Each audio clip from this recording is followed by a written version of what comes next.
বিষ্ণু বলেছেন বিপদের প্রথম ধাক্কায় যে সবর ধারণ করতে পারে সেই তো সবুর।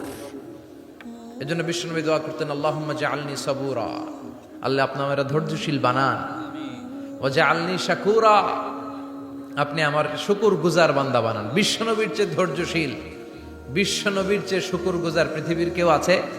কথা বলেন।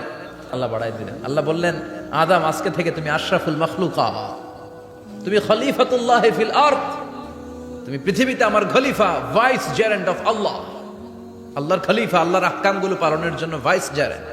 চুরি করলে হাত কেটে দাও, কার আইন? এই কাজ আদম তুমি দুনিয়াতে যেয়ে করবা। জিনা করলে ডেথ পেনাল্টি, হেড অফ, শিরোচ্ছেদ করে দাও, কার আইন? খলিফা হিসেবে মানুষ এসে করবে। মানুষকে আল্লাহ আশরাফুল মাখলুকাত বানিয়ে দিলেন, নিচু হয়েছে বড় বানিয়ে দিলেন। আর শয়তানের অবস্থা কি? শয়তানকে আল্লাহ বললেন সেজদা দে আদমকে। শয়তান যুক্তি দাঁড় করিয়েছে, খালাকতাহু মিন তিন, খালাকতানি মিন নার ওয়া খালাকতাহু মিন তিন। আল্লাহ আপনি আমারে বানাইছেন আগুন দিয়া, কি দিয়া? আগুনের ধর্ম উপরের দিকে ওঠে আর মাটির ধর্ম সে নিচে পড়ে থাকে, আমি কেন সেজদা দেব? শয়তানকে চিরকালের জন্য ইবলিস মালউন, অভিশপ্ত আর জাহান্নামী হিসেবে ঘোষণা দিয়ে দিল কে? এজন্য আপনি ছোট থাকতে চাইবেন, আপনারা বড় বানাবে কে? আর আপনি নিজে যদি বলেন আমি বড়, থাপ্পড় মেরে আপনারা নিচে নামাই দিবে কে? এজন্য বিশ্বনবী দোয়ায় বলতেন, আল্লাহুম্মা জাআলনি সাবুরা ওয়াজআলনি শাকুরা ওয়াজআলনি ফি আইনি সাগীরা ওয়া ফি আয়ুনিন নাসি কাবীরা। ও আল্লাহ আপনি আমারে ধৈর্যশীল বানান, আপনি আমারে শুকরগুজার বান্দা বানান, আমার চোখে আমারে আপনি ছোট বানান, মানুষের চোখে আপনি আমারে বড় বানান। সুবহানাল্লাহ পড়েন। ভালো ভালো কাজের উপর বিশ্বনবী যুবকদেরকে একত্রিত করলেন যে মক্কা শহরে কোনো টেন্ডারবাজি চলবে না, কোনো চাঁদাবাজি চলবে না, দুর্বলের উপর সবলের অত্যাচার চলবে না, জালিমের জুলুম চলবে না, হত্যা চলবে না, ধর্ষণ চলবে না, রাহাজানি চলবে না। মক্কা শহরটারে শান্তির শহর বানাতে হবে। যুবকরা এই দায়িত্ব কাঁধে নিয়েছে। কারা? মুরব্বীরা না, যুবকরা। যুবকদের আছে প্রাণ ঢালা উচ্ছ্বাস, অনেক শক্তি। এজন্য যুবকদেরকে ভালো কাজে আসতে হবে। যুবকরা চাইলে এই দেশের চেহারা পাল্টে দিতে পারে। এদেশে যুবক ভোটার আছে কয়জন জানেন? নতুন করে যুবক ভোটার হয়েছে 2 কোটি। কয় কোটি? 2 কোটি না? Can you imagine that? কল্পনা করতে পারেন? They can change Bangladesh, they can change the face of Bangladesh. তারা 56,000 বর্গমাইলের এই বাংলাদেশের চেহারা পাল্টে দিতে পারে। তাদের অনেক শক্তি। এই জন্য যুবকদের এই শক্তি কাজে লাগাতে হবে। ফেন্সিডিল, গাঁজা, ইয়াবা, হিন্দি সিনেমা, এগুলোর পিছনে দৌড়ানো যাবে? পর্নোগ্রাফির পিছনে ছোটা যাবে?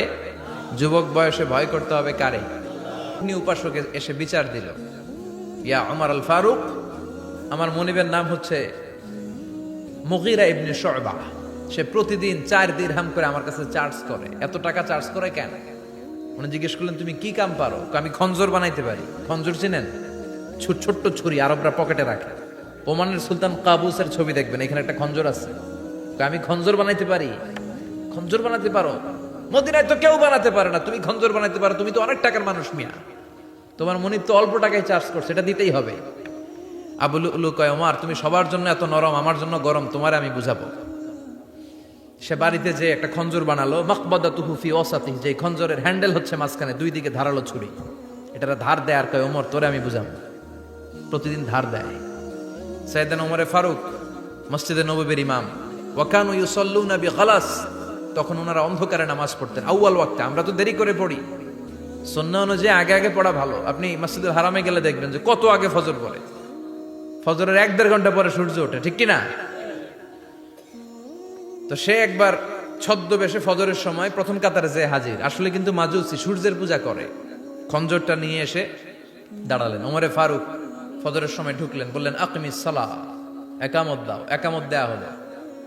ওমরে ফারুক আল্লাহু আকবার বলে অন্ধকারে ফজরের সালাত শুরু করলেন। প্রথম রাকাত যখন পড়ে ফেললেন, রুকুতে যাবে, ইন দা মিন টাইম সে খঞ্জর বের করে ওমরে ফারুককে 3টা স্টেবিং করেছে। একটা নাভিতে মারার সাথে সাথে নাভিটা কেটে গেল, আর একটা এই পাশে পাজরে, আর একটা পেটের মাঝখানে, পেটও কেটে গেল। ওমরে ফারুক বললেন কাতালানি আল কালব, এক কুকুর আমারে মেরে ফেলেছে। ওমরে ফারুককে পিছনে নিয়ে যাওয়া হলো। আব্দুর রহমান ইবনে আউফকে টেনে ইমামতির জায়গায় নেওয়া হলো। আর সে কাতারের মাঝখান দিয়ে খঞ্জর ঘুরাতে ঘুরাতে আগাতে লাগলো। ওর খঞ্জরের আঘাতে 7 থেকে 8 জন সাহাবী স্পট ডেথ, জায়গায় শেষ। ওমরে ফারুক বেহুশ বেহুশ। ওমরে ফারুক, ওনার মুখে দুধ দেয়, দুধ ওই নাভি দিয়ে বের হয়ে যায়। নাভিজ দেয়, নাভিজ পেট দিয়ে বের হয়ে যায়। রাষ্ট্রীয় চিকিৎসকরা বুঝতে পারলো উনি আর বাঁচবে না, বেহুশ। সবাই দাঁড়িয়ে আছে। কি হয় আমাদের আমিরুল মুমিনিনের? 10টি বছর তিনি অর্ধ পৃথিবীর শাসন করেছেন। উনার ভয়ে বাঘে মহিষে এক ঘাটে পানি খেত। হুশ ফেরার পরে ওমরে ফারুক বলেন, আমারে মারছে কে? আমার কি অবস্থা, বাঁচবো কিনা? আমার ছেলে আব্দুল্লাহ কোথায়? আব্দুর রহমান কোথায়? আমার বিবিরা কোথায়? কত সম্পদ আমার আছে, কোথায় গেলে ভালো চিকিৎসা পাওয়া যাবে? কিচ্ছু সে বলে না। হুশ ফিরার পরে ওমরে ফারুকের প্রথম প্রশ্নটা ছিল আসল্লান্নাস। আসল্লান্নাস, আমার দায়িত্বে, আমার নেতৃত্বে যে ফজরের একটা নামাজ শুরু হয়েছিল, এটা কি ঠিক মতো শেষ হয়েছিল? আসল্লান্নাস, মানুষের নামাজটা পড়ছিল, এক রাকাতের দায়িত্ব পালন করতে পেরেছে, এরপর হুশ নাই। বাকি এক রাকাতের কি হয়েছে? মুসল্লিদের কি হয়েছে? সালাতটা ওয়াক্ত মতো হয়েছে কিনা? আসল্লান্নাস, এটা ছিল ওমরে ফারুকের প্রশ্ন। সুবহানাল্লাহ কইবেন না? আমাদের পাপগুলো ক্ষমা করে কে? চিল্লায় বলেন কে? আল্লাহ ডেকে বলে, গোলাম আমি হলাম গাফিরুয যামব কাবিলুত তাওব। আমার কাজ হলো ক্ষমা করা, আমার কাজ হলো তওবা কবুল করা। শয়তানের কাজ হলো ওয়াসওয়াসা দেওয়া, আমাদেরকে ভুল পথে নিয়ে যাওয়া।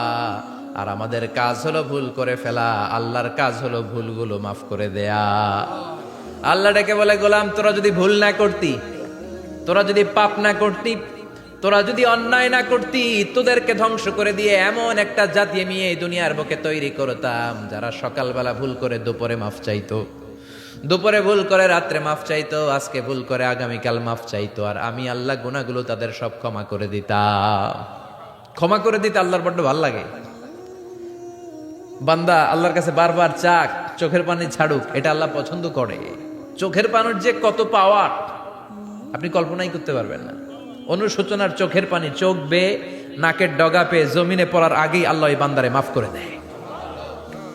বিশ্বনবী ডেকে বলে, ও আমার উম্মতেরা শোনো, আল্লাহর কাছে দুনিয়ার মানুষদের 2 ফোঁটা পানি সবচেয়ে প্রিয়।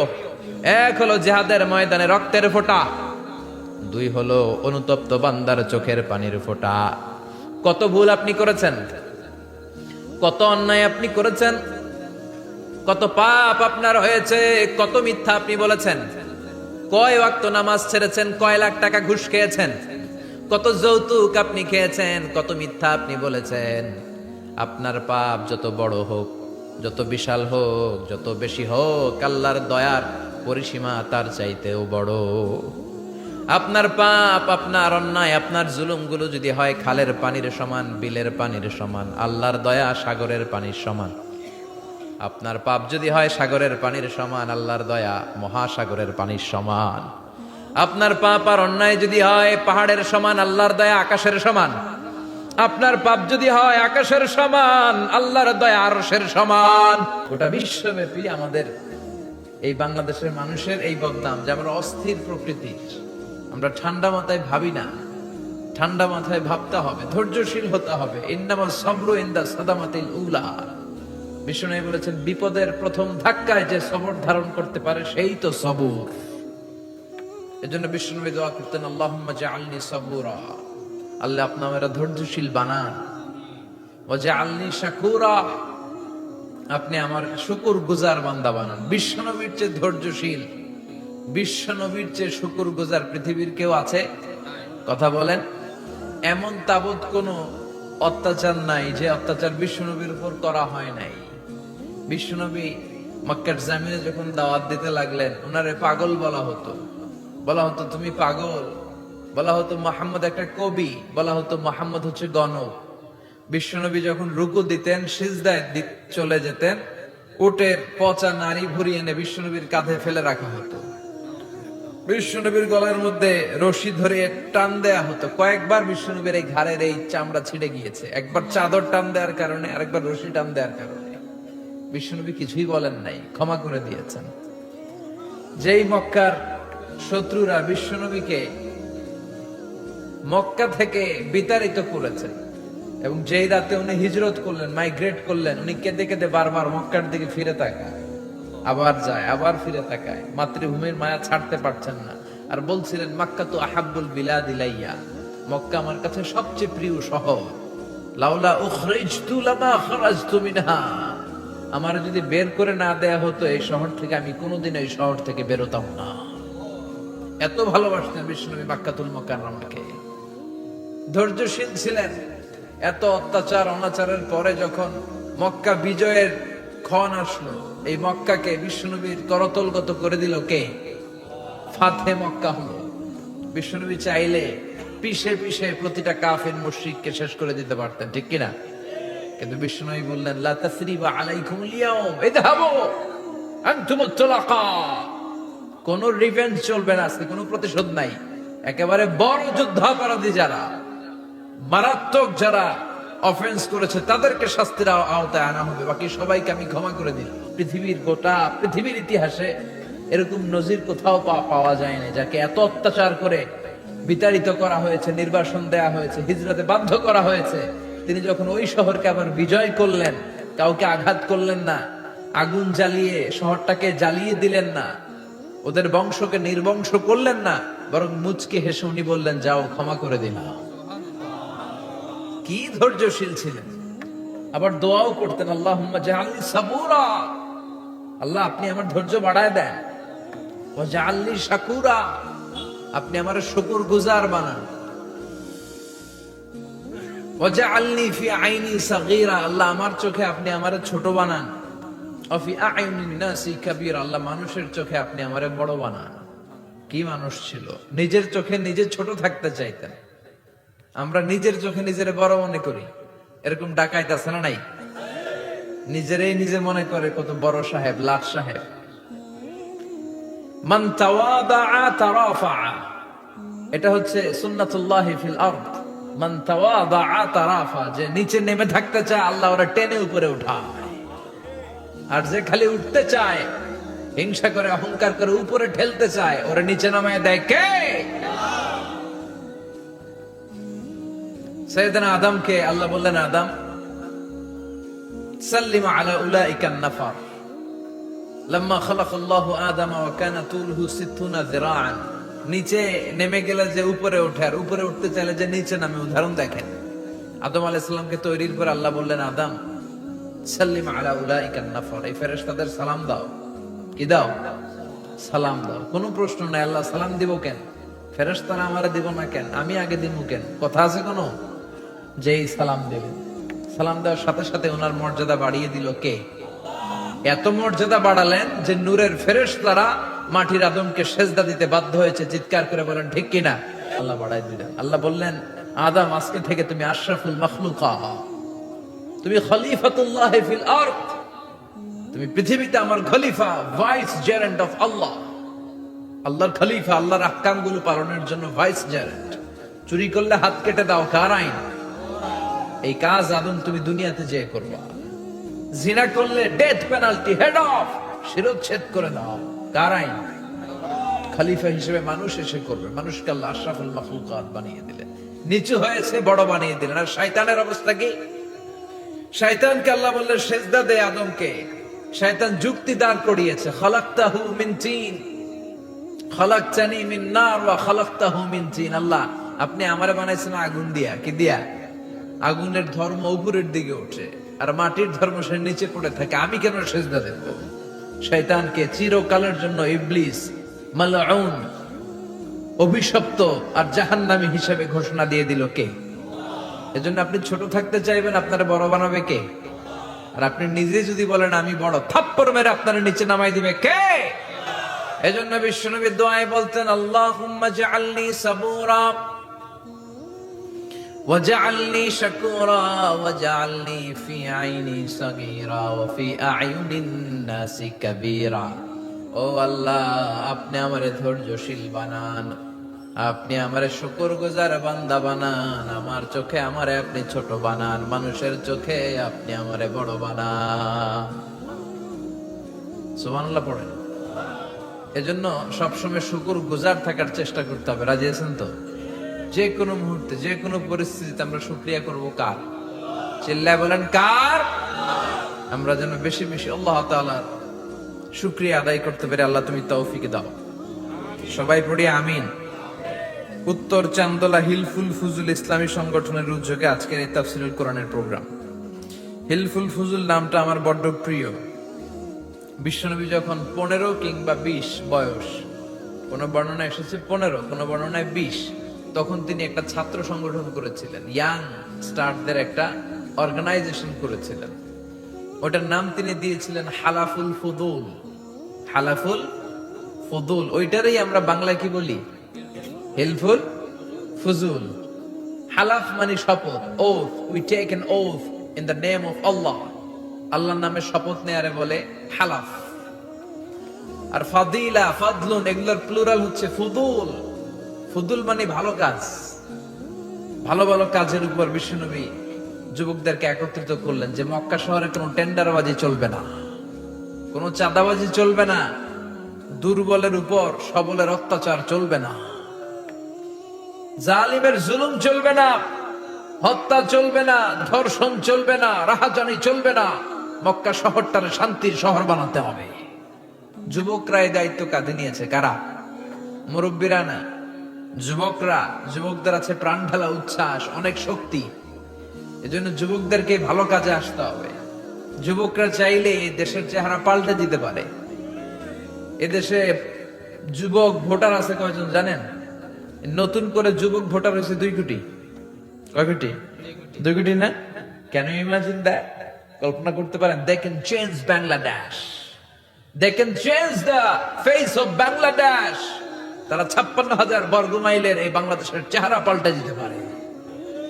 তাদের অনেক শক্তি। এই জন্য যুবকদের এই শক্তি কাজে লাগাতে হবে। ফ্যান্সি ডিল, গাঁজা, ইয়াবা, হিন্দি সিনেমা, এগুলোর পিছনে দৌড়ানো যাবে, পর্নোগ্রাফির পিছনে ছোটা যাবে। যুবক বয়সে ভয় করতে হবে কারে? পীরে পীরে পার্থক্য আছে না নাই? পীরে পীরে পার্থক্য আছে। এজন্য পীর চিন্তা হবে। এদেশে এই পাক ভারতে ইসলাম প্রচারে ওলিয়া উলিয়াদের, পীর মাশায়েখদের অবদানের কোনো শেষ নাই। কিন্তু চিন্তা হবে, কষ্টি পাথর দিয়ে যাচাই করে নিতে হবে। কারণ এই পীরের আদলে অনেক ভণ্ড এই বাংলার জমিন আছে না নাই? এই ভণ্ডদের সাথে আমাদের কোনো সম্পর্ক নাই। বিশ্বনবী ইন্তেকাল করবেন, রূহ বের হয়ে যাচ্ছে। 2-3টা শব্দ বললেন, এর মধ্যে একটা ছিল সালাত। সালাত, উম্মতেরা নামাজ, নামাজ, নামাজ ছেড়ে দিও না। আমা মালাকাত ঈমান। মানুষ ইন্তেকালের আগে শ্বাস বের হয়ে যাচ্ছে, রূহ চলে যাচ্ছে, ওই মুহূর্তে কি জরুরি কথা বলে নাকি ফালতু কথা বলে? সবচেয়ে জরুরি কথাটাই তখন সে বলে যায়, ঠিক কিনা? কথা বলেন। বিষ্ণু বলেছিলেন নামাজ। ওমরে ফারুক, ওনার কাছে আবু লুলু আল মাজুসি, এক অগ্নি উপাসক, এসে বিচার দিল। ইয়া ওমর আল ফারুক, আমার মনিবের নাম হচ্ছে মুগীরা ইবনে শুবা। সে প্রতিদিন 4 দিরহাম করে আমার কাছে চার্জ করে। এত টাকা চার্জ করে কেন? উনি জিজ্ঞেস করলেন, তুমি কি কাম পারো? আমি খঞ্জর বানাইতে পারি। খঞ্জর চিনেন?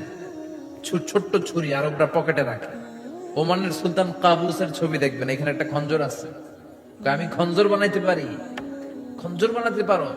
মদিনায় তো কেউ বানাতে পারে না, তুমি খঞ্জর বানাইতে পারো? তুমি তো অনেক টাকার মানুষ মিয়া, তোমার মনিব তো অল্প টাকায় চার্জ করছে, এটা দিতেই হবে। আবু লুলু কয়, ওমর তুমি সবার জন্য এত নরম, আমার জন্য গরম, তোমারে আমি বুঝাবো। সে বাড়িতে যে একটা খঞ্জর বানালো, মাকবাদাতুহু ফি ওয়াসাতিহি, যে খঞ্জরের হ্যান্ডেল হচ্ছে মাঝখানে, 2 দিকে ধারালো ছুরি। এটার ধার দেয় আর কয়, ওমর তোরে আমি বুঝাবো। প্রতিদিন ধার দেয়। সাইয়েদনা ওমর ফারুক মসজিদে নববীর ইমাম। ওয়া কানু ইউসাল্লুনা বিগালাস, তখন ওনারা অন্ধকারে নামাজ পড়তেন আউয়াল ওয়াক্তে। আমরা তো দেরি করে পড়ি, সুন্নাহ অনুযায়ী আগে আগে পড়া ভালো। আপনি মসজিদুল হারামে গেলে দেখবেন যে কত আগে ফজর পড়ে। ফজরের 1-1.5 ঘন্টা পরে সূর্য ওঠে, ঠিক কিনা? তো সে একবার ছদ্মবেশে ফজরের সময় প্রথম কাতারে যে হাজির। আসলে কিন্তু মাজুসি, সূর্যের পূজা করে। খঞ্জরটা নিয়ে এসে দাঁড়ালেন। ওমরে ফারুক ফজরের সময় ঢুকলেন, বললেন আকিমিস সালাহ, একামত দাও। একামত দেয়া হলো। ওমরে ফারুক আল্লাহু আকবার বলে অন্ধকারে ফজরের সালাত শুরু করলেন। প্রথম রাকাত যখন পড়ে ফেললেন, রুকুতে যাবে, ইন দা মিন টাইম সে খঞ্জর বের করে ওমরে ফারুককে 3টা স্টেবিং করেছে। একটা নাভিতে মারার সাথে সাথে নাভিটা কেটে গেল, আর একটা এই পাশে পাজরে, আর একটা পেটের মাঝখানে পেটও কেটে গেল। ওমরে ফারুক বললেন, কাতালানি আল কাল, এক কুকুর আমারে মেরে ফেলেছে। ওমরে ফারুককে পিছনে নিয়ে যাওয়া হলো, আব্দুর রহমান ইবনে আউফকে টেনে ইমামতির জায়গায় নেওয়া হলো, আর সে কাতারের মাঝখান দিয়ে খঞ্জর ঘুরাতে ঘুরাতে আগাতে লাগলো।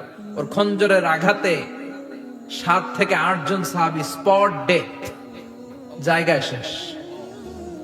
ওমরে ফারুক বেহুশ ওমরে ফারুক। ওনার মুখে দুধ দেয়, দুধ ওই নাভি দিয়ে বের হয়ে যায়, নাভিজ দেয়, নাভিজ পেট দিয়ে বের হয়ে যায়। রাষ্ট্রীয় চিকিৎসকরা বুঝতে পারলো উনি আর বাঁচবে না, বেহুশ। সবাই দাঁড়িয়ে আছে। কি হয় আমাদের আমিরুল মুমিনিনের? 10টি বছর তিনি অর্ধ পৃথিবীর শাসন করেছেন। উনার ভয়ে বাঘে মহিষে এক ঘাটে পানি খেত। হুশ ফেরার পরে ওমরে ফারুক বলেন, আমারে মারছে কে? আমার কি অবস্থা, বাঁচবো কিনা? আমার ছেলে আব্দুল্লাহ কোথায়? আব্দুর রহমান কোথায়? আমার বিবিরা কোথায়? কত সম্পদ আমার আছে, কোথায় গেলে ভালো চিকিৎসা পাওয়া যাবে? কিচ্ছু সে বলে না। হুশ ফিরার পরে ওমরে ফারুকের প্রথম প্রশ্নটা ছিল, আসল্লান্নাস, আমার দায়িত্বে, আমার নেতৃত্বে যে ফজরের একটা নামাজ শুরু হয়েছিল, এটা কি ঠিক মতো শেষ হয়েছিল? আসল্লান্নাস, মানুষের নামাজটা পড়ছিল, 1 রাকাতের দায়িত্ব পালন করতে পেরেছে, এরপর হুশ নাই। বাকি 1 রাকাতের কি হয়েছে? মুসল্লিদের কি হয়েছে? সালাতটা ওয়াক্ত মতো হয়েছে কিনা? আসল্লান নাস, এটা ছিল ওমরে ফারুকের প্রশ্ন। সুবহানাল্লাহ কইবেন না? তাহলে এই সালাতের গুরুত্ব আছে না নাই?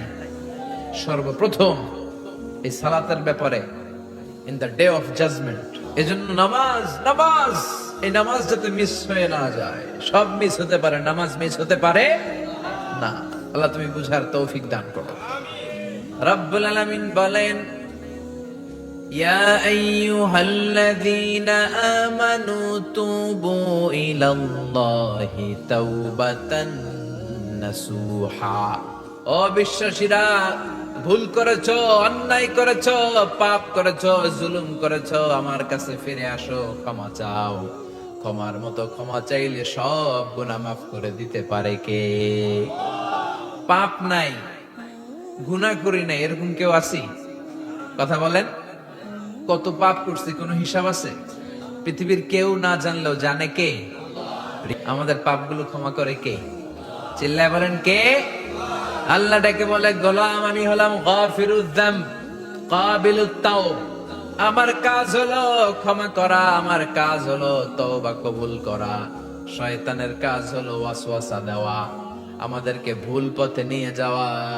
আর আমাদের কাজ হলো ভুল করে ফেলা, আল্লাহর কাজ হলো ভুলগুলো মাফ করে দেয়া।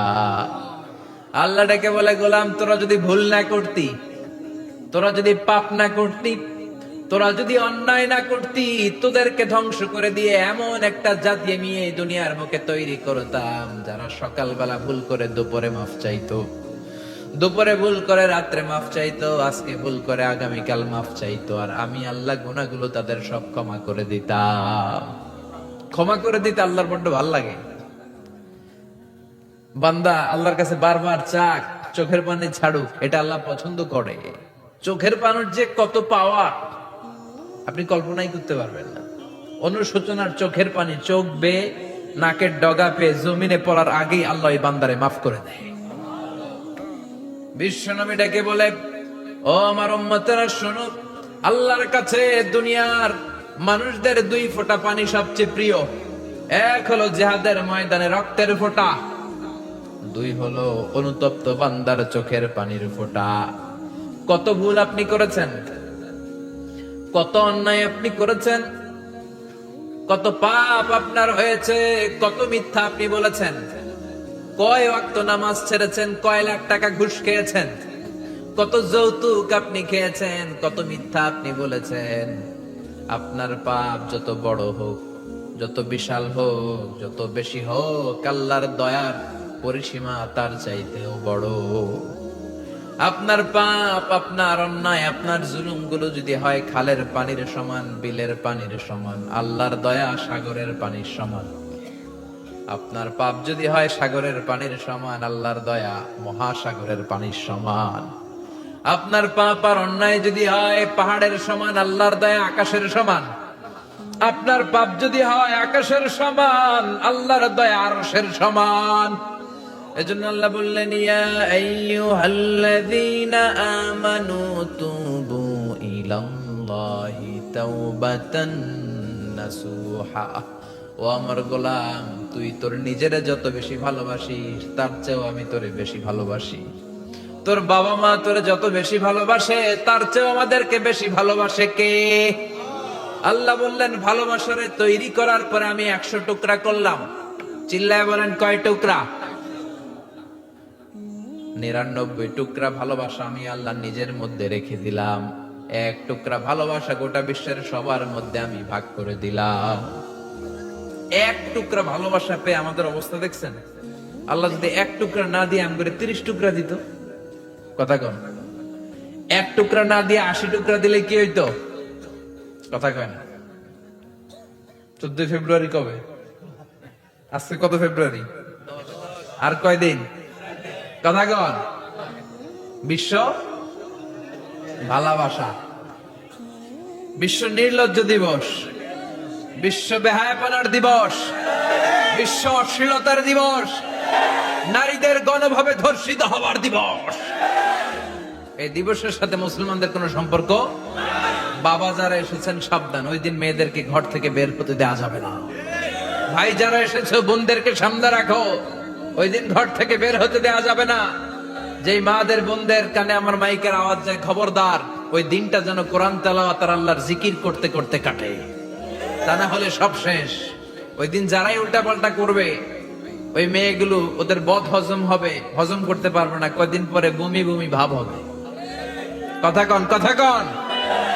এজন্য খবরদার,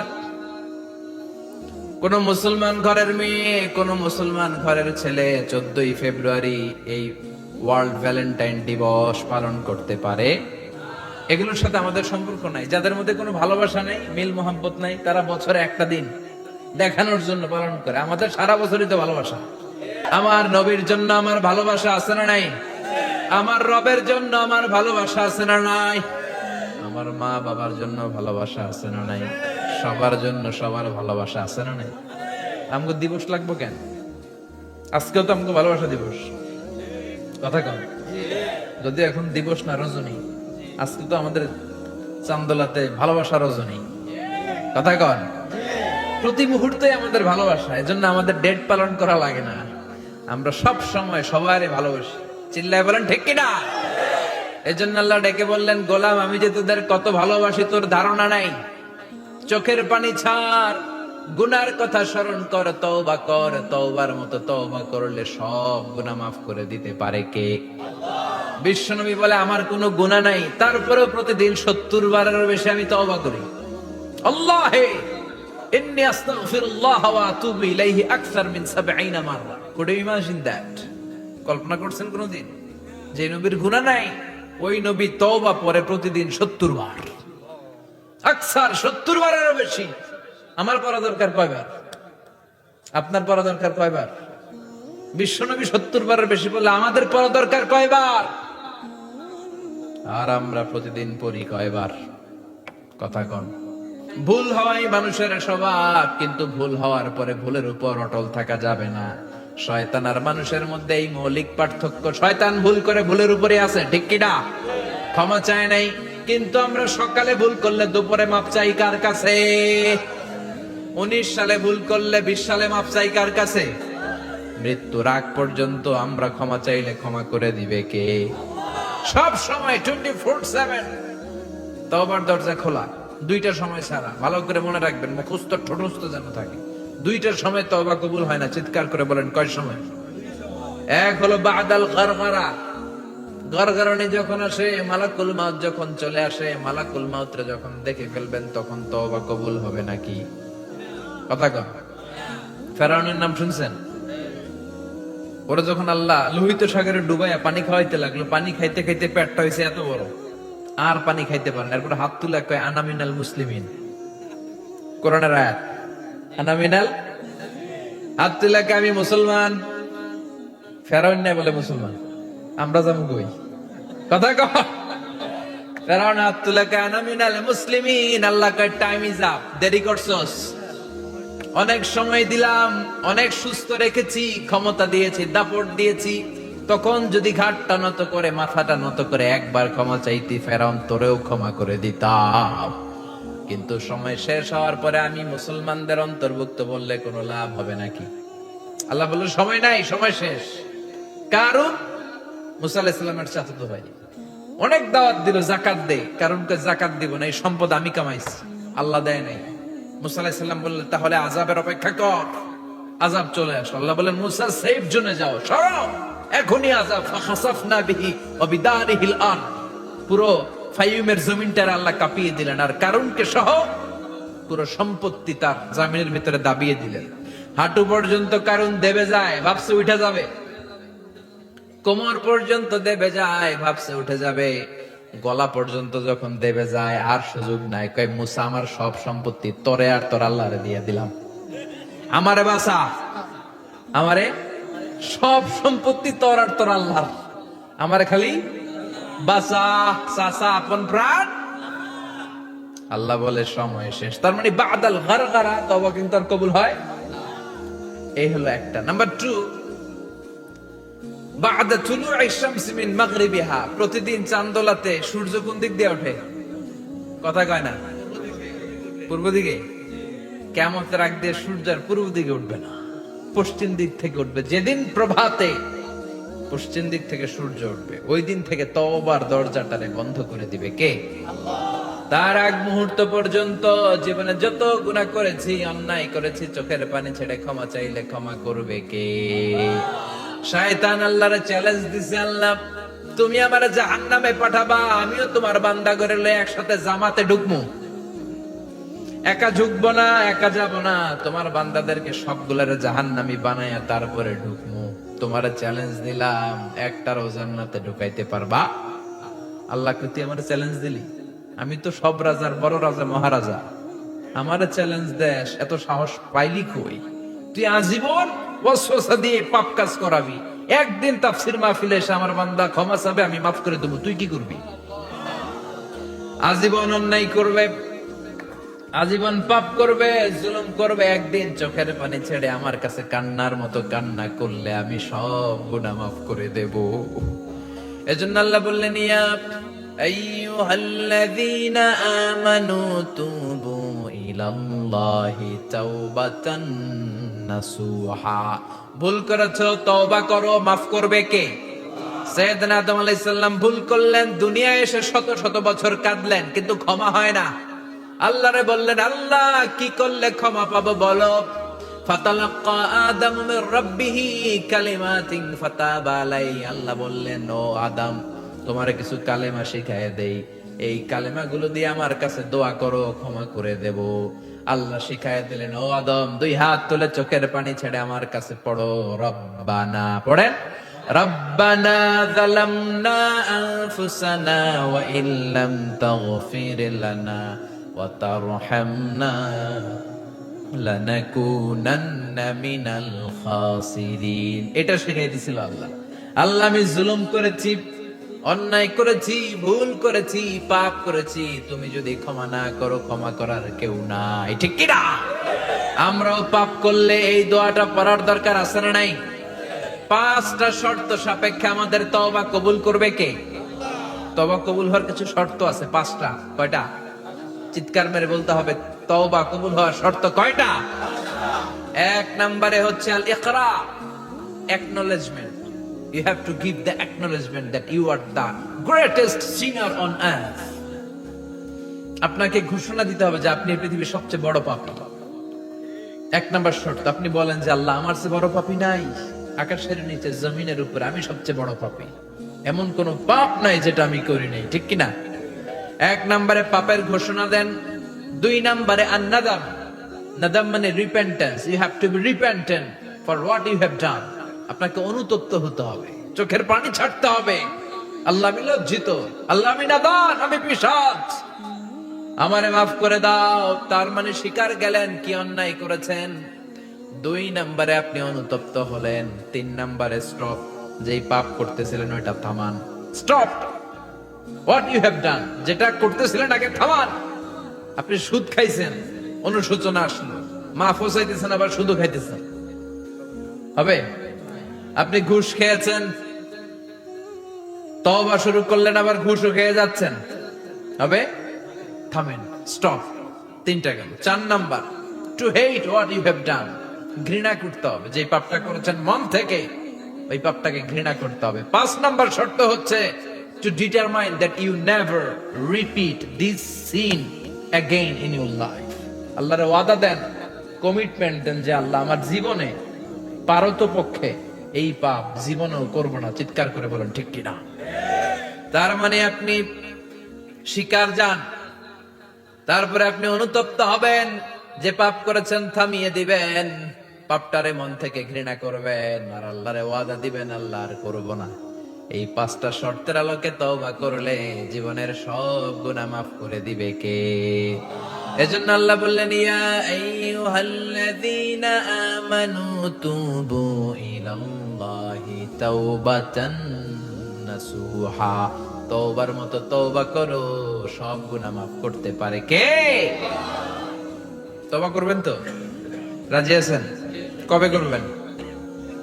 এই মুহূর্তে তওবা করলাম, এই মুহূর্তে আল্লাহর কাছে ক্ষমা চাই, আল্লাহ জীবনের সব গুনাহ মাফ করে দাও। আমাদের দেশে তওবা করার জন্য হুজুর লাগে, কথা কন? পিসা হুজুর, বড় হুজুর, ছোট হুজুর, হাফেজ সাহেব লাগে না? হাফেজ সাহেব, ইমাম সাহেব, এদের ছাড়া নাকি তওবা হয় না। না, এটা ভুয়া কথা।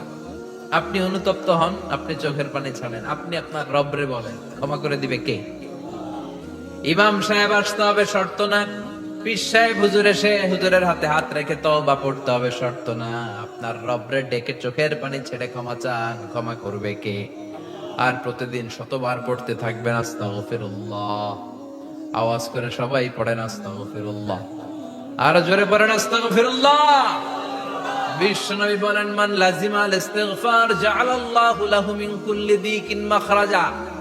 সব সময় ইস্তিগফারের সাথে যে লেগে থাকবে, রব্বুল আলামিন তারে পাঁচটা জিনিস দিবে। কয়টা? কথা কন আরো জোরে, সবাই বলেন কয়টা? নাম্বার 1, জাআলাল্লাহু লাহু মিন কুল্লি দিকিন মাখরাজা। বিপদে পড়লে বিপদ থেকে উদ্ধার করবে কে? আমাদের তো কোনো বিপদ নাই না? আছে? কত বিপদ, হ্যাঁ? রাস্তাঘাটে দুর্ঘটনা হতে পারে, যে কোনো সময় ভূমিকম্পে পড়তে পারি, বজ্রপাত পড়তে পারে না? ঠেড়া পয়রা মানুষ নাই, আছে না নাই? এই বিপদ আপদ থেকে আপনারা রক্ষা করবে কে? যদি আপনি ইস্তেগফারের সাথে আঠার মতো লেগে থাকেন। কিসের সাথে? কথা বলেন। ইস্তেগফারের সাথে লেগে থাকতে পারলে এক নাম্বার হচ্ছে বিপদে পড়লে আপনারে মুক্ত করে দিবে কে? 2 নাম্বার, ওয়ামিন কুল্লি হাম্মিন ফারাজা। যে কোনো ধরনের টেনশন, হাইপার টেনশন থেকে বাঁচায় দিবে কে? আমাদের তো টেনশন মেনশন নাই না? আছে? লাইফ নিয়ে টেনশন, বাঁচার টেনশন, মরার টেনশন, ক্যারিয়ারের টেনশন, রাস্তাঘাটে যানজট, এটার টেনশন, পুলিশের দৌড়ানি, র্যাবের দৌড়ানি, বাড়ির ভাড়া, গ্যাস বিল, বিদ্যুৎ বিল, ছেলে মেয়েদের লেখাপড়া, কত টেনশন। এই সব টেনশন থেকে আপনারা মুক্ত করে দিবে কে? 3 নম্বরে, ওয়ারযুকহু মিন হাইসু লা ইয়াহতাসিব। এমন জায়গা থেকে আল্লাহ আপনার রিজিকের ব্যবস্থা করবে আপনি কল্পনাই করতে পারবেন না। সুবহানাল্লাহ পড়েন। 4 নম্বরে, সবসময় ইস্তেগফার যদি পড়া হয়, আল্লাহর কোনো আযাব ওই বান্দার উপরে আসে না। ওমা কানাল্লাহু মুআযযিবাহুম ওয়া হুম ইস্তাগফিরুন।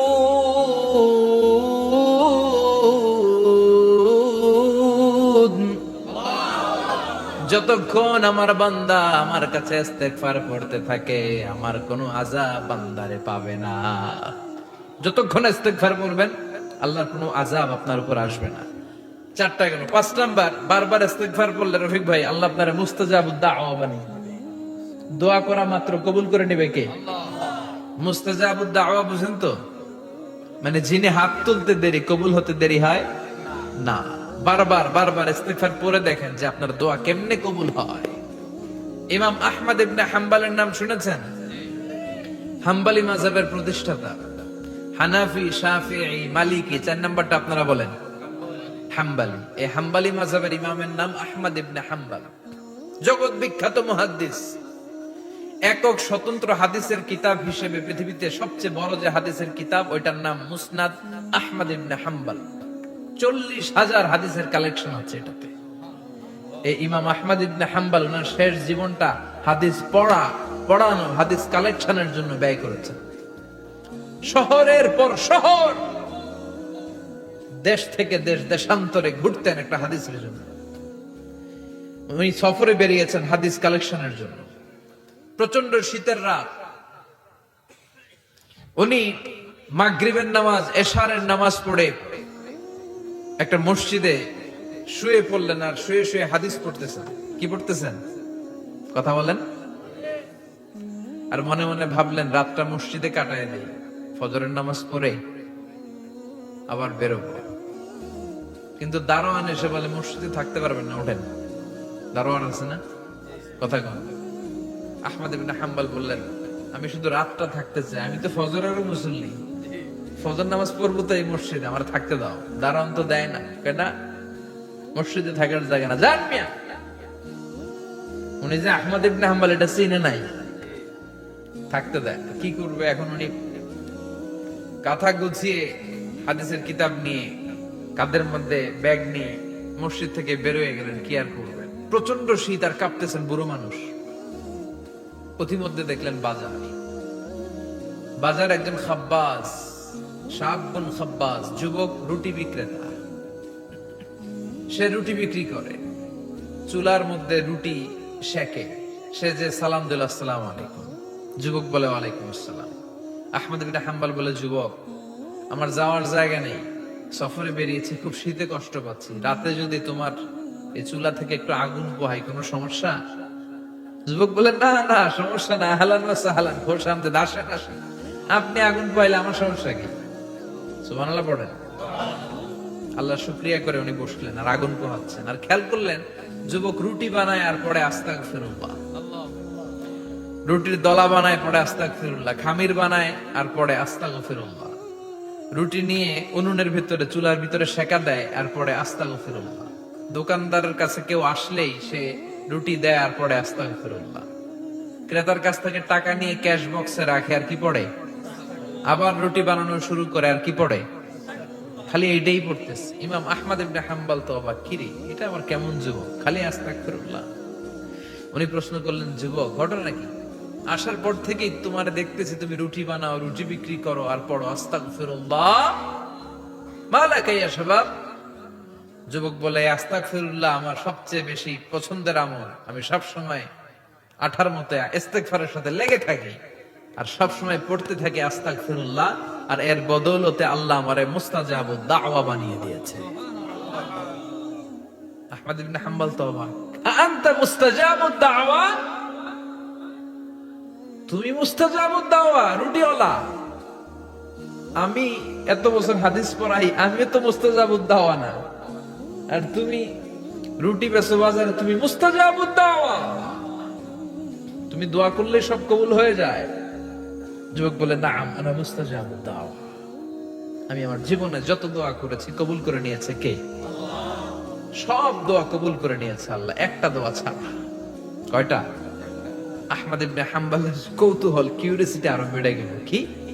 সব দোয়া কবুল হয়েছে একটা দোয়া ছাড়া। মাযালিকা দুআ ইয়া শাব, কি সেই দোয়া? যুবক এবার বলতে শুরু করলো আমার জীবনে যে দোয়াটা আল্লাহ কবুল করে নাই সেটা হচ্ছে আমি আল্লাহর কাছে অনেক চেয়েছি, অনেক দোয়া করেছি যে আল্লাহ শুনেছি এই জামানার সবচেয়ে বড় মুহাদ্দিস, তার নাম নাকি ইমাম আহমদ ইবনে হাম্বল। আল্লাহ তোমার কাছে আমার চাওয়া আমি যেন এই ইমাম আহমদ ইবনে হাম্বলের দেখে মরতে পারি। আমি যেন ইমাম আহমদ ইবনে হাম্বলের হাতে হাত রেখে মুসাফা করতে পারি আর তার কপালে একটা চুমু এঁকে দিতে পারি। আহমদ ইবনে হাম্বল আবেগপ্রবণ হয়ে গেলেন, চোখের পানি ছেড়ে দিলেন, বললেন, যুবক, তোমার এই দোয়াটাও কবুল হয়ে গিয়েছে। আহমদ ইবনে হাম্বলের দেখা সাক্ষাৎ পাওয়ার জন্য আহমদ ইবনে হাম্বলের বাড়িতে তোমার যাওয়ার দরকার নাই। আহমদ ইবনে হাম্বল তোমার দরবারে ছুটে এসেছে। আনা আহমদ ইবনে হাম্বল মুহাদ্দিসুদ দাহর, আমি নিজেই আহমদ ইবনে হাম্বল। যুবক চোখের পানি ছেড়ে দেয়, আহমদ ইবনে হাম্বল চোখের পানি ছেড়ে দেয়। যুবক চিৎকার মেরে ইমাম আহমদ ইবনে হাম্বলকে জড়িয়ে ধরে, হাতে হাত রেখে মুসাফা করে, কপালের মধ্যে চুমু খায় আর আল্লাহর শুকরিয়া করে বলে, ও ইমাম, আসলে এই দোয়াটাও আল্লাহ আজকে কবুল করে নিল। বিশ্বাস হয়? সবসময় ইস্তেগফার পড়লে আপনার দোয়াগুলোর এইভাবে কবুল করে নিবে কে? এই পাঁচটা জিনিস পাবেন সবসময় যদি ইস্তেগফারের সাথে লেগে থাকেন। রাজি আছেন তো? এজন্য বিশ্বনবী সব সময় নামাজে সালাম ফেরানোর পরে পড়তেন আস্তাগফিরুল্লাহ। কি পড়তেন? 3 বার পড়তেন আস্তাগফিরুল্লাহ, আস্তাগফিরুল্লাহ, আস্তাগফিরুল্লাহ। পড়তে রাজি আছেন? ইস্তেগফারের অনেকগুলো আলফাজ আছে, সবচেয়ে ছোট ইস্তেগফার হচ্ছে এটা, আস্তাগফিরুল্লাহ, আস্তাগফিরুল্লাহ। আরো আছে আস্তাগফিরুল্লাহ আল্লাযী লা ইলাহা ইল্লা হুয়াল হাইয়ুল কাইয়্যুম আতুবু ইলাইহি। বিশ্বনবী বলেন, এই ইস্তেগফারটা যদি কেউ পড়ে, আত-তাওয়াল্লি মিন ইয়াউমিজ যাহফ, যুদ্ধের ময়দান থেকে পালিয়ে আসা কবিরা গুনাহ। কি গুনাহ? কাফেরদের সাথে যুদ্ধ। আমি তাগড়া যুবক, তলোয়ার নিয়ে নেমেছি, আমার দেহের এক ফোঁটা রক্ত থাকা পর্যন্ত আমি যুদ্ধ চালিয়ে যাব, আমি ফিরে আসতে পারবো না। আইনটা কার? ফিরে আসলে কবিরা গুনাহ। বিশ্বনবী বলেন, যুদ্ধের ময়দান থেকে ফিরে এসেছে এরকম কবিরা গুনাহ অবলম্বনকারীও যদি আস্তাগফিরুল্লাহ আল্লাযী লা ইলাহা ইল্লা হুয়াল হাইয়ুল কাইয়্যুম আতুবু ইলাইহি পড়ে, ওই কবিরা গুনাহকারীকেও ক্ষমা করে দিবে কে? পড়তে রাজি আছেন তো? আবার সাইয়েদনা আবু বকর বললেন, ইয়া রাসূলুল্লাহ আল্লিমনি দুআআন আদউ বিহি ফি সালাতি, এমন দোয়া আপনি আমারে শিক্ষা দেন যে এই দোয়াটা আমি নামাজে পড়তে পারি। যেখানেই ক্ষমা চাওয়ার কথা আছে ওইটারই কি বলে? ইস্তিগফার। আল্লাহুম্মা ইন্নী যালামতু নাফসি, আল্লাহ জুলুম করেছি, জুলমান কাসীরা, অনেক জুলুম। ওয়ালা ইয়াগফিরুয যুনুবা ইল্লা আনতা, তুমি ছাড়া এই গুনাহ ক্ষমা করার তো কেউ নাই। ফাগফিরলি মাগফিরাতাম মিন ইনদিক, তোমার দয়ায় আমারে ক্ষমা করে দাও। ইন্নাকা আনতাল গফুরুর রহিম, তুমি হলা ক্ষমাশীল। ঠিক কি না? এটাও ইস্তিগফার, এটাও পড়বেন। আর এই সব ইস্তিগফারের শ্রেষ্ঠ ইস্তিগফারের নাম সাইয়্যিদুল ইস্তিগফার। যত ইস্তিগফার হতে পারে এর মধ্যে সবচেয়ে শ্রেষ্ঠতম ইস্তিগফার নাম কি? কথা কন। বুখারীর বর্ণনা, শাদ্দাদ ইবনে আউস রাদিয়াল্লাহু তাআলা আনহু বর্ণনা করেন, এই সাইয়্যিদুল ইস্তিগফার দিনের বেলা যে পড়বে ওই দিনে মারা গেলে সে জান্নাতি। এই সাইয়্যিদুল ইস্তিগফার রাতের বেলা যে পড়বে ওই রাতে যদি ইন্তেকাল হয় ওই লোকটা জান্নাতি। মুখস্থ আছে না? কার কার মুখস্থ? হাত তুলেন। মাশাআল্লাহ, তাবারাকাল্লাহ, মাশাআল্লাহ, মাশাআল্লাহ। আর যাদের নাই তাদের হোমওয়ার্ক, তাদের আল্লাহুম্মা আনতা রাব্বি লা ইলাহা ইল্লা আনতা খালাকতানি ওয়া আনা আবদুক ওয়া আনা আলা আহদিকা ওয়া ওয়া'দিকা মাসতাতa'তু আউযু বিকা মিন শাররি মা সানা'তু আবু'ু লাকা বিনি'মাতিকা আলাইয়া ওয়া আবু'ু লাকা বিযামবি ফাগফিরলি ফাইন্নাহু লা ইয়াগফিরুয যুনুবা ইল্লা আনতা। সুবহানাল্লাহ পড়েন। আজকে রাতে পড়ছেন, মারা গেলে জান্নাতি। চিল্লায় পড়েন না আল্লাহু আকবার। এজন্য বিশ্বনবী বলেন, আমার আগের গুনাহ মাফ, পরের গুনাহ মাফ, তারপরেও প্রতিদিন আমি 70 বার তওবা ইস্তিগফার পড়ি। আজকে থেকে পড়তে রাজি আছেন তো? বেশি বেশি ইস্তিগফার পড়া যাবে না? একটু প্রাণ খুলে, দিল খুলে আওয়াজ করে পড়েন তো আস্তাগফিরুল্লাহ। আর জোরে পড়েন আস্তাগফিরুল্লাহ। আবার সবাই পড়েন আস্তাগফিরুল্লাহ। সব সময় তওবা ইস্তিগফার যারা পড়ে তাদেরকে পছন্দ করে কে? সব সময় জিকির করে করে জিহ্বাটারে যারা ভিজিয়ে রাখে তাদেরকেও পছন্দ করে কে? আল্লাহ বলেন, ওয়াজকুর রাব্বাকা ফি نفسك تضرعا وخيفة ودون الجهر من القول بالغدو والآصال ولا تكن من الغافلين سبحان الله পড়েন আল্লাহ বলেন ওয়াজকুর রাব্বাকা ফি নাফসিক আল্লাহরে মনে মনে ডাকো তাদাররুআ ওয়া খীফা আল্লাহর জিকির করতে আল্লাহ বলেছেন ফি নাফসিক বুঝতেছেন না অর্থ ফি নাফসিকা মনে মনে আল্লাহর জিকিরটা করো তাদাররুআ ওয়া খীফা তাদাররুআ মানে বিনয়ের সাথে with full of humility submission and humbleness বিনয়ের সাথে আল্লাহর ডাকো ওয়া খীফা গোপনে গোপনে ডাকো দুনাল জাহারে মিনাল কওল চিৎকার চেঁচামেচি করে ডেকো না কার কথা আওয়াজ করে জিকির করো না এই যে আমরা মাহফিলে লা ইলাহা ইল্লাল্লাহ জিকির করে এটা তালিম উদ্দেশ্য কি তালিমের জন্য আওয়াজ করে জিকির জায়েজ আছে কিন্তু ব্যক্তিগত জিকিরের যে ইবাদতটা এটা আস্তে আস্তে হইতে হবে এটা ভদ্রভাবে হতে হবে চিল্লাচিল্লি করে নয় আবার তালিমের জিকির ওইটাও ভদ্রভাবে ইন্নাল্লাহা জামিল ইউহিব্বুল জামাল আমার আল্লাহ সুন্দর আমার আল্লাহর জিকিরের মধ্যেও সৌন্দর্য আছে না নাই কিন্তু এদেশে জিকিরের ভেতরে লাফালাফি আছে না নাই বেশি না কম কি বসেন বসেন হ্যাঁ বসে যান তো অনেক ধরনের আছে জিকির হ্যাঁ বসেন বসেন বসে যান হ্যাঁ হাইবার আলী এটা কি আবার জালালি তো এই যে ইন্নাল্লাহা জামিল ইউহিব্বুল জামাল আমার আল্লাহ সুন্দর আমার আল্লাহর জিকিরের মধ্যেও সৌন্দর্য আছে না নাই তালিমের উদ্দেশ্যে সবাই মিলে জিকির করা যায় কিন্তু চিল্লাফাল্লা করা যাবে না লাফালাফি করা যাবে না মাথা ডানে বায়ে ঝোলানো যাবে না ঠিক কি না কিন্তু লাফালাফির জিকির আছে না নাই লাফাইতে লাফাইতে হ্যাঁ গাছের আগায় বাঁশের আগায় আবার যিনি জিকির পরিচালনা করে ওনার কান্দে যাইয়া ওঠে আছে না নাই বিশ্বনবী সাহাবাদের নিয়ে জিকির করছেন সাহাবারা লাফাতে লাফাতে খেজুর গাছের আগায় হাদিসে আছে না এটা বিশ্বনবী সাহাবাদেরকে নিয়ে জিকির করছেন লাফাতে লাফাতে আবু বকর বিশ্বনবীর কান্দের উপরে আছে হাদিসে আছে এটা জিকির নয় কি সুন্দর দেখেন ইসলাম বোঝা কত সহজ ওয়াজকুর রাব্বাকা ফি নাফসিকা তাদাররুআ ওয়া খীফা গোপনে জিকির করো ভদ্রতার সাথে বিনয়ের সাথে জিকির করো ওয়ালা তাকুম মিনাল গাফিলিন দুনাল জাহারি মিনাল কওল চিৎকার চেঁচামেচি করে জিকির করো না যারা চিকফাল দিয়ে হই হই হই হই করে আছে না হই হই হই হই হই হইয়ের ভিতরে আল্লাহর নাম আছে হ্যাঁ এই যে হুই হাই এই স্টাইলের যে জিকির এটার ভিতরে আমার আল্লাহর নাম আছে আল্লাহর নাম যদি না থাকে ওইটা জিকির হবে কথা বলেন বিষ্ণু বললেন খবরদার চিৎকার চেঁচামেচি করে লাফালাফি করে যারা জিকির করে এরা মনে করে আল্লাহ কানে শুনে না কথা বলেন আপনি গোপনেও আল্লাহর ডাকলে আপনার ডাকে সাড়া দিবে কে এজন্য রব্বুল আলামিন বলেন ফাযকুরুনি আযকুরকুম ওয়াশকুরুলি ওয়ালা তাকফুরুন বান্দা আমার জিকির তোমরা করো আমিও তোমাদের জিকির করব ঠিক কি না আমরা যদি আল্লাহর জিকির করি আমাদের জিকির করে কে সুবহানাল্লাহ কইবেন না আমরা আল্লাহর জিকির করে আল্লাহ নাকি আমাদের জিকির করে জানো তো না কথা এটা আবার হাদিসে কুদসিতে আল্লাহ বলেন ফাইন যাকারানি ফি নাফসি যাকারতুহু ফি নাফসি আমার বান্দা যদি একা একা আমার জিকির করে আমি আমার বান্দারে একা একা স্মরণ করি ওয়া ইন যাকারানি ফি মালাইন যাকারতুহু ফি মালাইন খায়রিম মিনহু এরকম মহা সম্মেলন করে যদি কেউ আমি আল্লাহর জিকির করে আমি এর চেয়ে বড় মহা সম্মেলন ফেরেশতাদেরকে নিয়ে করে আমার বান্দারে স্মরণ করি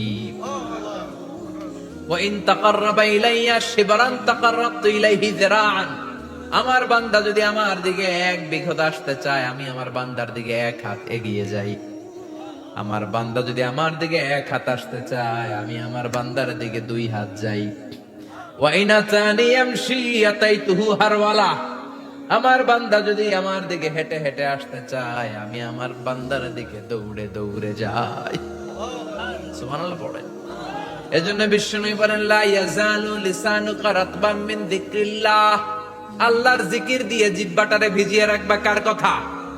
চিল্লায় বলেন কার কথা? সবসময় আল্লাহর জিকির করতে রাজি আছেন তো? সবচেয়ে শ্রেষ্ঠ জিকির বিষ্ণু বললেন, সবচাইতে শ্রেষ্ঠ জিকির লা ইলাহা। এর চেয়ে শ্রেষ্ঠ জিকির আছে? কথা বলেন। বিষ্ণু বললেন মান ক্বালা লা ইলাহা ইল্লাল্লাহ সিদকান মিন কলবিহি, একনিষ্ঠতার সাথে অন্তর থেকে কেউ যদি জীবনে একবার বলে লা ইলাহা ইল্লাল্লাহ দাখালাল জান্নাহ, তার যদি পাপ থাকে, অন্যায় থাকে, ওই পাপ আর অন্যায়ের শাস্তিগুলার পরে কোনো না কোনো দিন আমার ওই বান্দা জান্নাতে ঢুকবে। একবার যদি খালিসান মিন কলবিহি সে পড়ে লা ইলাহা ইল্লাল্লাহ, তার জন্য জান্নাতকে অবধারিত করে দিয়েছে কে? আবার এটার নাম আল্লাহ দিয়েছে কালিমায়ে। কথা বলেন। দারাবাল্লাহু মাসালান কালিমাতান তাইয়িবাতান কাশাজারাতিন তাইয়িবাতিন আসলুহা সাবিতুন ওয়া ফারউহা ফিস সামা। সুবহানাল্লাহ। পবিত্র বাণী এটা কালিমায়ে তাইয়িবা। আবু সাঈদ আল খুদরি থেকে বর্ণিত, মুস্তাদরাকে হাকিম আর সহিহ ইবনে হিব্বানে এসেছে। বিশ্বনবী বলেন মুসা আলাইহিস সালাম আল্লাহর একবার প্রশ্ন করলেন, ইয়া রাব আল্লিমনি দুআন আদউ বিহি, আপনি আমারে এমন একটা জিকির শিক্ষা দেন যে জিকির দিয়ে আমি শুধু আপনার জিকির করব, কেউ এই জিকির করতে পারবে না। এই জিকির জানবো শুধু আমি, আর জানবেন। কথা কোন? প্রশ্ন করছে কে? হ্যাঁ, কাকে করেছে?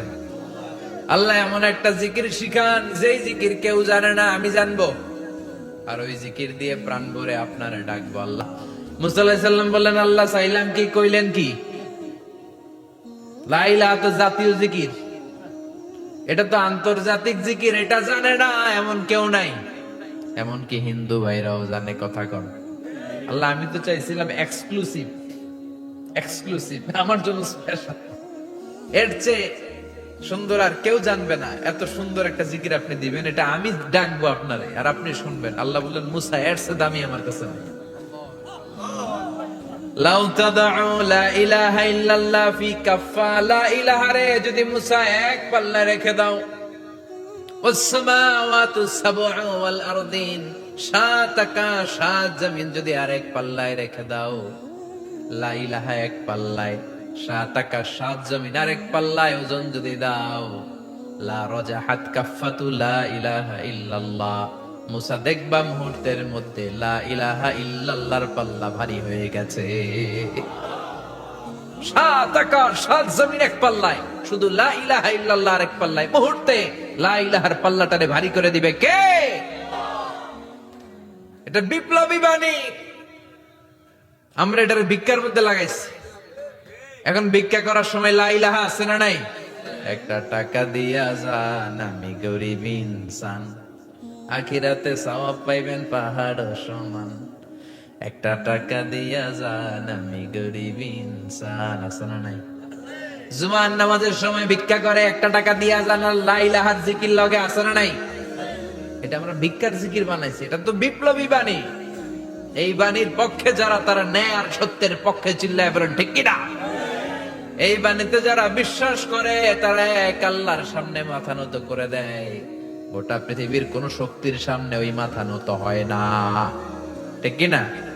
এই লা ইলাহা যারা আমরা মানি, আল্লাহ ছাড়া কারোর সামনে মাথা নত করব? কোন শক্তি আমাদের মাথা নত করাতে পারে? বিপ্লবী বাণী, এটা সংগ্রামী বাণী। এই বাণী এমন বিপ্লব তৈরি করে গোটা বিশ্ব পাল্টে দেয়।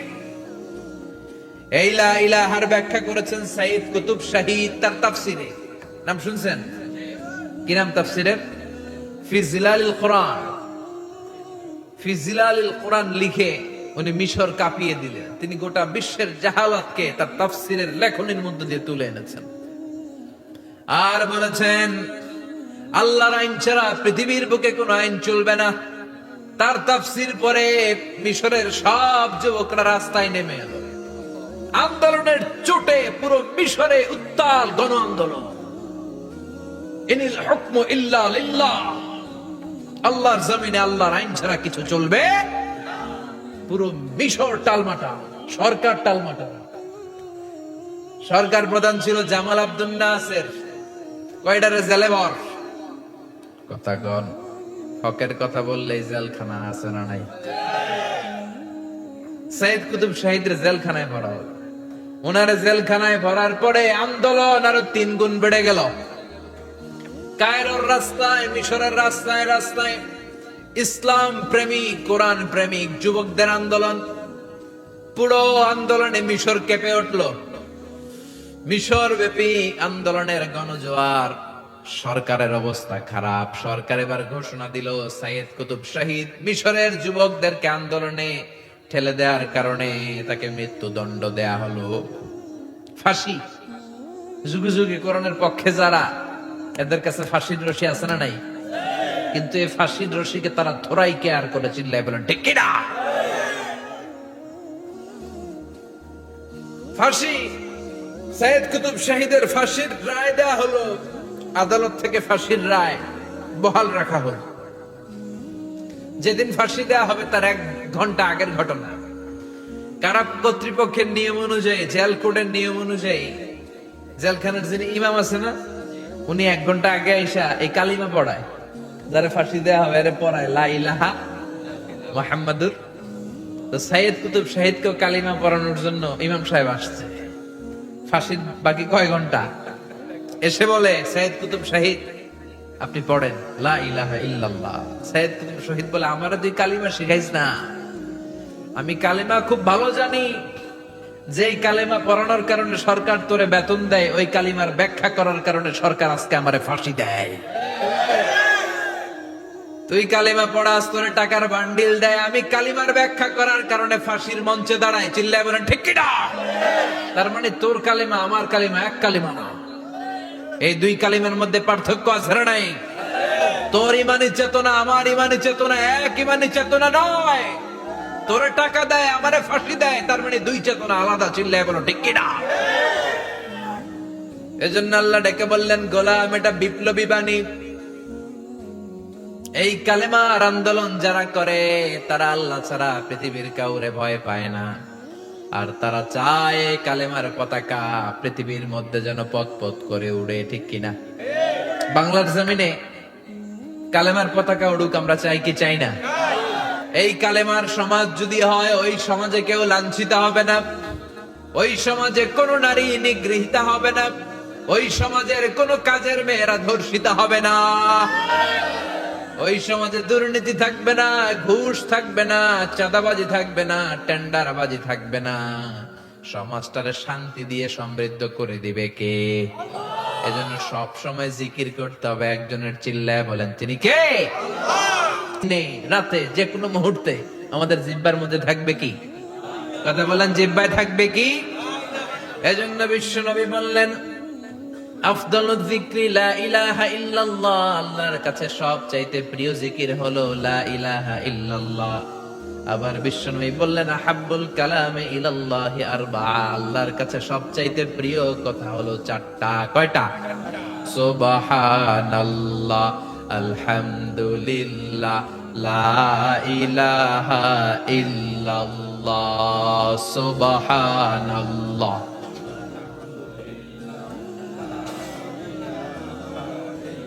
লা ইলাহা ইল্লাল্লাহু মুহাম্মাদুর রাসূলুল্লাহ। সুবহানাল্লাহ পড়েন। 4টা কথা আল্লাহর কাছে সবচেয়ে প্রিয়। একটা হচ্ছে সুবহানাল্লাহ, আর একটা হচ্ছে আলহামদুলিল্লাহ, আর একটা হচ্ছে লা ইলাহা ইল্লাল্লাহ, আর একটা হচ্ছে আল্লাহু আকবার। এই যে শুরুতে 3টা তাকবীর দিছি, এই তাকবীরটা আল্লাহর প্রিয় কথা যে 4টায়, 4টার মধ্যে একটা আছে না নাই? আওয়াজ করে পড়েন আল্লাহু আকবার। সবচেয়ে প্রিয় আল্লাহর কাছে এই 4টা কথা। লা ইয়াদুররুকা বিআইয়িহিন্না বাদাতা। বিশ্বনবী বললেন এই 4টার যেটা দিয়ে শুরু করতে মন চায় করো, কোনো সমস্যা নাই। সুবহানাল্লাহ পড়েন। এজন্য ফরজ নামাজের পরে এই তাসবিহগুলো পড়বেন। আব্দুল্লাহ ইবনে আমর ইবনে আস তিনি বর্ণনা করেন আমি বিশ্বনবীকে আঙ্গুলের গিরা দিয়ে এই তাসবিহগুলো পড়তে দেখেছি। রাআইতুন নাবিয়্যা সাল্লাল্লাহু আলাইহি ওয়াসাল্লাম ইয়াকিদু তাসবিহা বিয়ামিনি। আমি বিশ্বনবীর ডান হাতের আঙ্গুলের গিরায় তাসবিহগুলোকে পড়তে দেখেছি। পড়তে রাজি আছেন? ডান হাত তোলেন। এই আঙ্গুলের করের মধ্যে এইভাবে রাখেন, এইভাবে রেখে নামাজের পরেই সুবহানাল্লাহ আলহামদুলিল্লাহ পড়তে রাজি আছেন? সুবহানাল্লাহ 33 বার, আলহামদুলিল্লাহ 33 বার, আল্লাহু আকবার 33 বার পড়তে রাজি আছেন সবাই? আল্লাহ তুমি কবুল করো। ফরজ সালাতের পরে আমরা মুনাজাত দেওয়ার জন্য পাগল হয়ে যাই। আসসালামু আলাইকুম ওয়া রাহমাতুল্লাহ, আসসালামু আলাইকুম ওয়া রাহমাতুল্লাহ, আমিন ইয়া আরহামার রাহিমিন। আসনা নাই? সামদুল্লাহ মনে হয় নাই। কিন্তু বিশ্বনবী সালাম ফিরানোর পরে সর্বপ্রথম যে আওয়াজটা করতেন সেটা হচ্ছে আল্লাহু আকবার। এরপর 3 বার পড়তেন আস্তাগফিরুল্লাহ, আস্তাগফিরুল্লাহ, আস্তাগফিরুল্লাহ। এরপর আয়াতুল কুরসি একবার। কয়বার?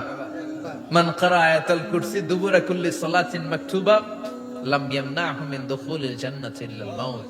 প্রত্যেক ফরজ সালাতের পরে যে একবার আয়াতুল কুরসি পড়ে তার জান্নাতে ঢোকার ক্ষেত্রে আর কোনো বাধা থাকে না, একটা জিনিস ছাড়া, সেটা হচ্ছে মরণ। লোকটা মরে না তাই জান্নাতে যায় না, মরলেই জান্নাতি। আল্লাহু আকবার। এরপরে 33 বার সুবহানাল্লাহ, 33 বার আলহামদুলিল্লাহ, 33 বার আল্লাহু আকবার। সবশেষে মিলাবেন লা ইলাহা ইল্লাল্লাহ ওয়াহদাহু লা শারীকা লা লাহুল মুলকু ওয়া লাহুল হামদু ওয়া হুয়া আলা কুল্লি শাইইন কাদির। এরপরে পড়তেন আল্লাহুম্মা আনতাস সালাম ওয়া মিনকাস সালাম তাবারাকতা ইয়া যাল জালালি ওয়াল ইকরাম। এরপরে পড়তেন আল্লাহুম্মা লা মানিআ লিমা আ'তাইতা ওয়া লা মু'তিয়া লিমা মানা'তা ওয়া লা ইয়ানফা'ু যাল জাদ্দি মিনকাল জাদ।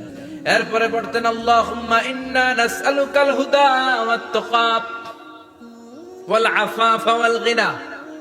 এরপরে পড়তেন আল্লাহুম্মা আ'ইন্না আলা যিকরিকা ওয়া শুকরিকা ওয়া হুসনি ইবাদাতিক। সুবহানাল্লাহ পড়েন। কত তাসবিহ, কত দোয়া। আবার ফজরের সময় পড়তেন আল্লাহুম্মা বিকা আসবাহনা ওয়া বিকা আমসাইনা ওয়া বিকা নাহইয়া ওয়া বিকা নামুতু ওয়া ইলাইকান নুশুর। সুবহানাল্লাহ পড়েন। এগুলো পড়ে না? আল্লাহুম্মা আমিন ইয়া আরহামার রাহিমিন। কত বড় ডাকাত। ফরজ সালাতের পরে তাসবিহগুলো পড়বেন। কথা বলেন, পড়তে রাজি আছেন সবাই? আর তাসবিহ শেষ হলে দোয়া করেন, সমস্যা নাই। দোয়া করতে হবে কার কাছে? বিশ্বনবী বললেন দোয়া মুখুল ইবাদা, দোয়া হলো ইবাদতের নির্যাস। যার দোয়া নাই ওর কিচ্ছু নাই। দোয়া করেন নাই তো নামাজে কাজ হবে না, দোয়া করেন নাই রোজায় কাজ হবে না। কথা কন। আর দোয়া মুখুল ইবাদা, দোয়া হচ্ছে ইবাদতের নির্যাস। আবার তিরমিজির বর্ণনায় বললেন আর দোয়া হুয়াল ইবাদা, দোয়াটাই নাকি ইবাদত। দোয়াটা ইটসেলফ, এইটাই ইবাদত। নামাজ যেমনি ইবাদত, রোজা যেমনি ইবাদত, হাত তুলে যে দোয়া করলেন এইটাও ইবাদত। সুবহানাল্লাহ পড়ে। এটা মুমিনের ওয়েপন, সিলাহুল মুমিন। সাপ্লিকেশন, দোয়ার ইংরেজিতে বলে সাপ্লিকেশন। সাপ্লিকেশন is the weapon of believers. এটা বিশ্বাসীদের অস্ত্র। সবকিছুর কারামতি যেখানে শেষ, দোয়ার কারামতি ওইখানে